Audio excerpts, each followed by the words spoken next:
Hello friends, good morning. Welcome to my channel. तर आज मी गेले होते शौर्यच्या स्कूलमध्ये आणि त्याचं आज इंटिग्रेटेड प्रोजेक्ट होतं जे उन्हाळ्याच्या सुट्टीमध्ये दिलेलं होतं. आणि त्याचा जे टॉपिक होतं तेच नेबरहूड होता, त्याचं सब्जेक्ट नाव. आणि आम्ही गेलेलो तर एवढं डेकोरेट केलं होतं त्यांनी स्कूलमध्ये, स्कूलच्या सेक्शनमध्ये. हे त्याची क्लासरूम आहे आणि आम्ही एंटर केल्यावरती अशी त्यांनी प्रोजेक्ट वगैरे लावलेले होते बाहेर. खूप छान एफर्ट्स घेतले होते स्टुडंटने पण आणि टीचर स्टाफने पण. आणि भरपूर काही प्रोजेक्ट होते जे आपल्याला काही subject Hi friends, my name is Ravisha Karne. My favorite place is neighborhood library. It is a good library full of books. I love reading neighborhood books. I feel happy every time I visit it. I read story books like Sandra books and many other books. My favorite book is very interesting that makes me happy. I discover new things in the library, rules of library, listen to the library, talk slowly, never run, only walk. Thank you. Which help keeping us safe. They protect us from thieves. Hello everyone. My name is Anisha. I used to stay to the clean and free park in my neighborhood. It has trees, flowers, cycling bins, and benches. I love visiting.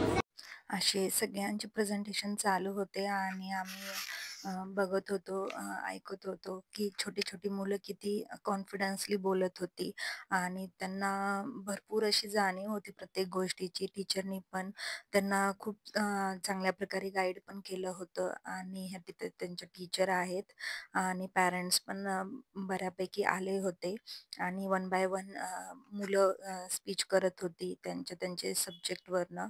आणि जो बोर्डवरती तुम्ही बघताय red one, तो शौर्यचा subject होता आणि त्याने ते बनवलं होतं.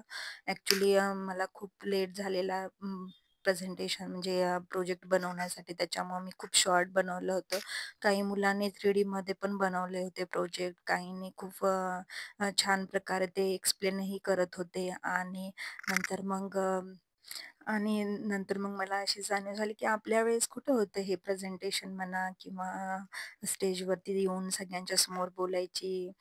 असं माझ्या वेळेस तर काहीच नव्हतं. किंवा मला आठवते की माझे म्हणजे पालक होते ते 1 इयरमधनं एकदाच यायचे, एकदाच व्हिजिट करायचे. तेही जेव्हा रिझल्ट डे असायचा त्याच वेळेस ते यायचे. आणि इथं मुलांना 2 महिन्याला, 3 महिन्याला एकदा तरी बोलवतात. इथं ते प्रे वगैरे करत होते. आणि आमच्या वेळेस तर असं काहीच नव्हतं. त्याच्यामुळे एवढं आम्हाला असं वाटायचं की किती मुलं छान कॉन्फिडन्सली ह्या वयात पण ते बोलतायत आणि शिकतायत नवीन-नवीन गोष्टी.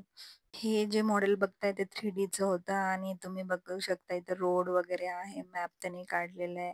आणि इथे शौर्यचा हा प्रोजेक्ट होता. त्याने रूल्स वगैरे सांगितलेले होते स्पीचमध्ये आणि पूर्ण त्यांनी एक्सप्लेन केलं होतं. टीचरनी खूप दिवसामध्ये प्रॅक्टिसही करून घेतली होती आणि इथे सर्व पॅरेंट्स बसलेली होती. आणि मग तर असं प्रेझेंटेशन संपलं होतं आणि आम्ही घरी जायला निघालो होतो.